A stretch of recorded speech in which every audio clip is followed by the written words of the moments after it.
நமசிவாய. குகை நமச்சிவாயர் அப்படின்றவங்கள நம்ம திருவண்ணாமலைன்னு வரும்போதே நம்ம நிறைய கேள்விப்படுவோம். குகை நமச்சிவாயர் 16ஆம் நூற்றாண்டில் வாழ்ந்த சித்தரும் மகானும் ஆவாராம்.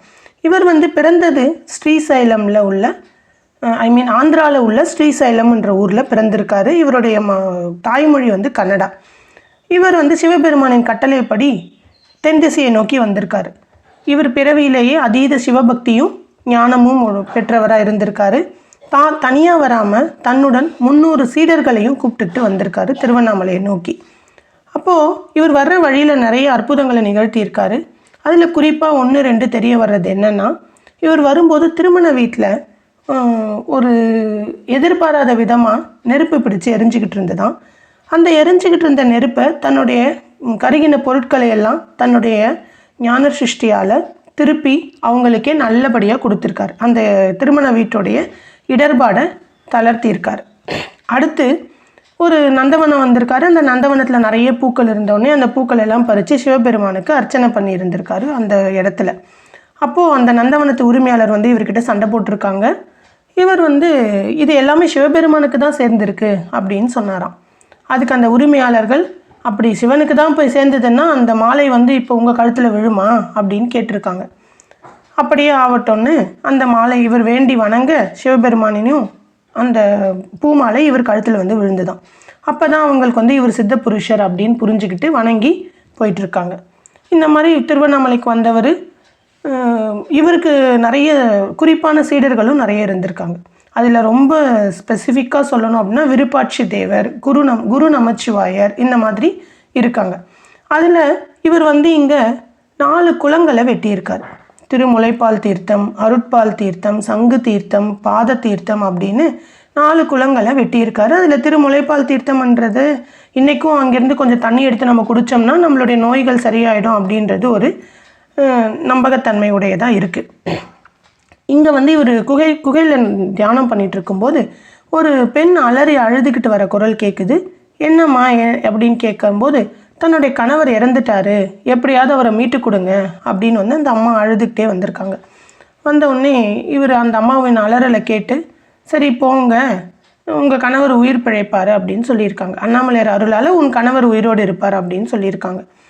திருப்பி இவர் போய் அந்த அம்மா போய் வீட்டில் பார்க்குறாங்களாம். செத்துப்போன தன்னுடைய கணவன் உயிரோடு இருக்காராம். அவங்களுக்கு ரொம்ப ஆச்சரியமாக இருந்துதான் இது. இதை பார்த்து ஒரு நிறைய பேர் ரொம்ப வியந்து போனாங்களாம். அதுக்கப்புறம் இவரை எல்லாருமே ரொம்ப வணங்க ஆரம்பித்தாங்களாம். அதே மாதிரி ஒரு ஆடு மேய்க்கிற சிறுவன் தன்னுடைய ஆட்டுக்குட்டி இறந்து போச்சு அப்படின்னு ரொம்ப அழுதுட்டு இருந்தானா, அந்த ஆட்டுக்குட்டியையும் இவர் பிழைக்க வச்சாராம்.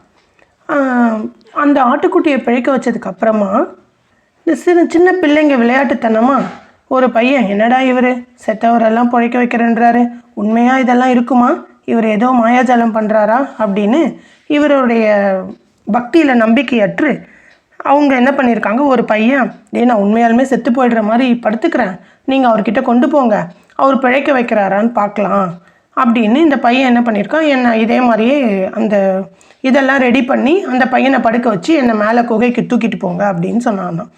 அந்த பசங்களும் விளையாட்டுத்தனமாக அந்த ஒரு பையனை அதில் படுக்க வச்சு 4 பேர் சேர்ந்து தூக்கிட்டு போய், ஐயா இவன் இறந்துட்டான், எப்படியாவது இவனை காப்பாற்றுங்க அப்படின்னு இவர்கிட்ட போனாங்களாம்.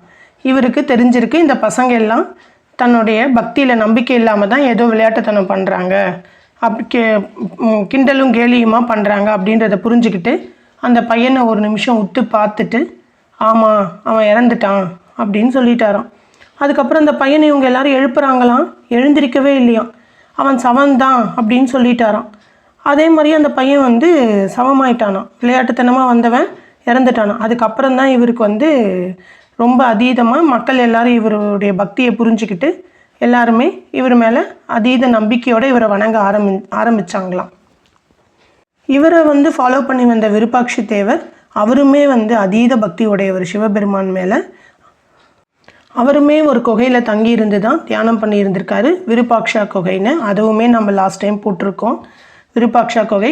அதில் தான் அதீத நேரம் ரமண மகரிஷி தியானம் பண்ண இடம் அந்த விருப்பாட்சா குகையும் கூட. அதையும் நம்ம மென்ஷன் பண்ணியிருக்கோம். இதில் பேகோபுரத்துக்கு ஆப்போசிட்டில் மலையை நோக்கி 7 நிமிஷம் நடந்தாலே நம்ம குகை நமச்சிவாயருடைய இடத்த அடைஞ்சிட முடியும்.